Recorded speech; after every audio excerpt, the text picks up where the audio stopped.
Dito po sa may Davao Region, isa po ang kumpirmadong patay at dalawa Mhm. naman po sa Sarangani dahil nga po dito kay Bagyong Kiyapo.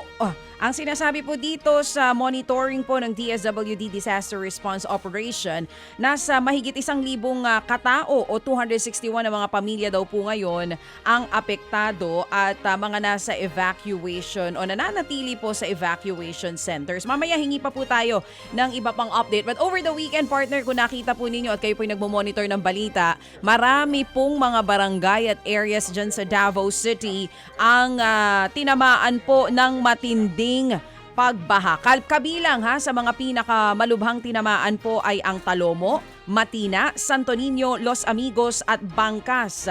Ayon nga po dito sa OCD 11, halos lahat po ng lugar sa Matina nakaranas po ng matinding epekto ng pagbaha. Matina is in Davao City mismo, mga kapatid. Nasa rin niya ho ngayon si Ginoong Ednar Jempesao Dayang Hirang, ang chairperson po ng RDRRMC Region 11. Good morning po, sir. Good morning, Ted, at good morning sa lahat. Opo, kamusta po ang panahon ngayon dyan, sir? Makulimlim, ngunit wala nang ulan. Okay. Ano ho ang inyong report na tinanggap? Ilan po talaga ang kumpirmadong patay? Meron ho bang nawawala? At ilan pong pamilya ang apektado? Hindi lang po sa Davao City, kundi po maging sa peripheral areas. Ang kumpirmadong patay isa. Yung reported missing was found to be false report in Davao City. As a result nung Friday na pagragasa ng mga tubig baha galing sa kabundukan ng Davao, passing through Talomo River and Matina River. So, however, last night, Ted, iba naman, going north yung masamang panahon. So, yung Lipadas River, Bunawan River, in fact, Davao River also, doon naman bumagsak banda sa watershed areas niya yung ulan. Kasi habagat, Ted, from the west. So, sa bundok na daan, hindi galing sa dagat. Sa bundok na daan yung ulan. So, mauna talaga yung bundok babagsakan ng ulan. Opo, na may dalang putik. Ay, hindi naman yung ulan, yung baha, yung dalang putik, yung baha. Of course, kasi siyempre, yun, may dalang putik nga, tama. Yes, sir. Sige po. So, sir, sa ngayon po, kumusta na yung ating relief operations? Doon, ilan po ang kinakanlong sa mga evacuation center kung meron man, at ilan po ang total families affected? Well, ang kinakanlong ngayon, less than 40 na lang sa Davao City. Iuwian na, nag-aayos na mga bahay nila, ngunit meron pa rin naiiwan yung mga na-damage na mga bahay. Ngunit iba yung Davao Occidental, Ted, ha?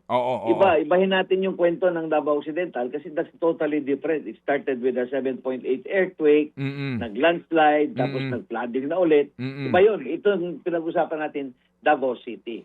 So again, kung makita mo sa social media, Ted, people are always looking into the preparedness ng Davao City. Talaga namang totoo, sa response mode natin, yung pag-save ng lives and properties, yung pag-umpisa ng pag-flooding, ang responders natin are very efficient and effective. No?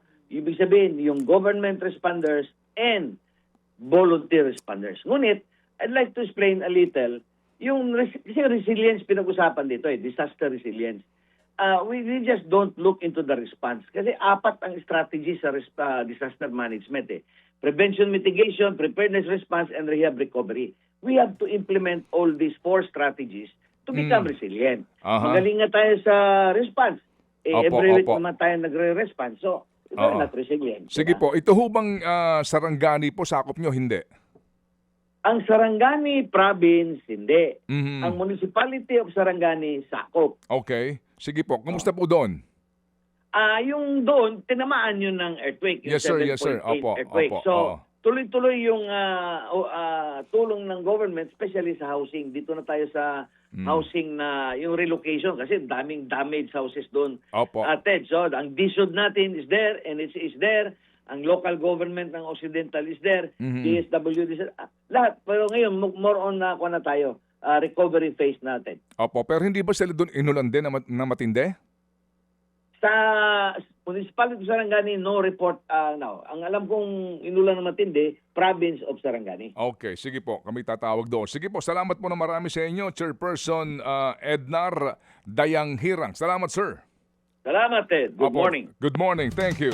Mga kapatid, patuloy po kayong tumutok sa 105.9 True FM para sa totoong balita, impormasyon, music and entertainment. Mag-subscribe sa aming YouTube channel at podcast at sundan nyo kami sa Facebook, Instagram, X at TikTok sa True Network PH. Bisitahin din po ang aming official website, truefm.ph. At panoorin din kami sa True TV Signal, Channel 19. Kami po ang 105.9 True FM. Laging true sa'yo, kapatid.